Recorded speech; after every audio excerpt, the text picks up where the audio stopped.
Why keto makes some women gain weight. You did everything the keto rules asked of you. You cut the carbs, you ate all the fats, you pushed through the cravings, but then you got headaches, and somehow the scales still climbed. I'm Dr. Phyllis, and I want to tell you something that most keto experts never say out loud. Some women are simply not built for keto. And it's not because they lack discipline, it's not because they did something wrong, but it's because their biology will read keto as a threat and not a strategy. And this is what I'm going to walk you through, because keto might work beautifully for some people, but for other women, especially high achieving women over 30, keto creates more metabolic stress than it removes. This isn't guesswork, it's physiology. And when you finally understand what your biology was trying to tell you, every single failure on keto finally makes sense. So let's start with something simple. When you cut carbs, your genes don't know you're dieting. It doesn't understand that you're doing keto.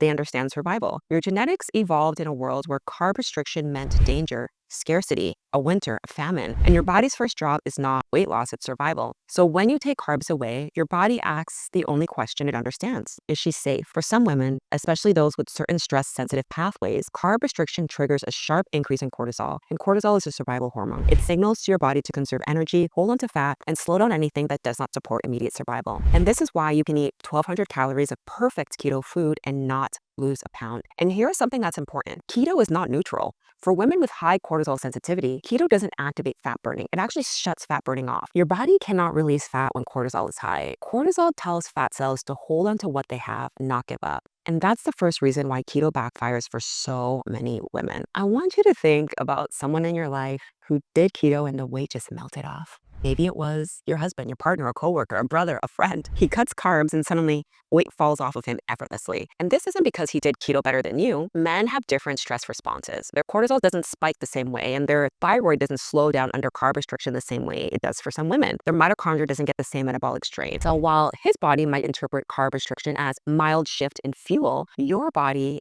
might interpret it as metabolic emergency. And high cortisol does not only store fat, especially around the midsection, it'll also break down your cellular fat burning engines, your mitochondria. And once that damage begins, your ability to drop fat drops sharply, no matter how clean your keto diet is. And this is why the same diet produces two different outcomes for men and women. All right, so let's talk about something that every woman on keto has experienced. The first week, the scale drops, you feel hopeful, you think, oh my goodness, this is finally working. But week one of keto is not fat loss. It's actually water loss and glycogen loss. And glycogen is the stored form of carbohydrates in your muscle. When glycogen leaves, water leaves with it. You see this quick drop on the scale and you think, oh, keto is right for me. But then week three is going to tell you the truth. When your body prefers carbohydrates as its primary fuel source, forcing it to run exclusively on fats will strain your mitochondria. And this strain is what we call oxidative stress. Oxidative stress is like rust inside your cells. And high-fat diets can increase oxidative stress in women who do not metabolize fats efficiently. Once that oxidative stress rises, your mitochondria struggle, they slow down, and they cannot convert fat into energy cleanly. And your body senses that your engines are struggling. It protects them by holding onto fat even tighter. And this is why keto often works for maybe about 8 days and then collapses. You're not doing anything wrong, but your machinery becomes overwhelmed. This is the question that every woman wants answered. How do I know whether keto is right for me? And here's the truth. You can't know simply by looking in the mirror. And you can't know by looking at the scale. You can't know by following influencers who swear by it.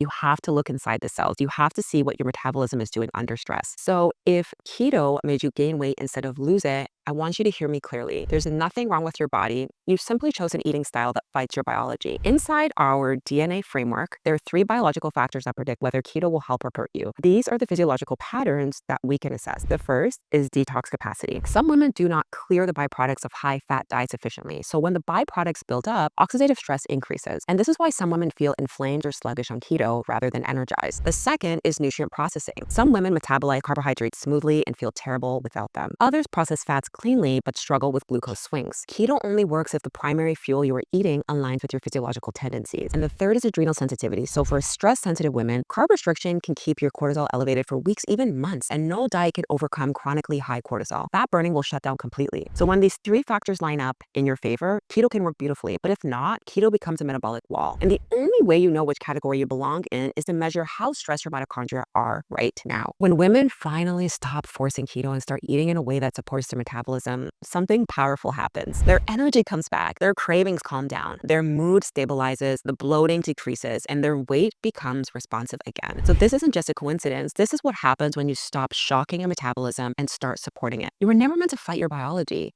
You were meant to understand it. So here's the truth. Keto doesn't fail women. Keto fails women who are not built for it. And most women never learn what side of the line that they're on. So if you want clarity on what your metabolism is doing under stress, if you want to understand whether your body thrives with carbs or fat, and if you want to know how your mitochondria handle pressure, book your Precision Health Mastery consultation below. In this session, we're going to start looking at your oxidative stress levels and mapping out what your metabolism needs to feel safe again. Your body is not confused, it's communicating. So click the link to book your session, and when you're ready, watch the video on the next screen. It's going to explain why some women eat almost nothing and still gain the weight. So we'll see you there.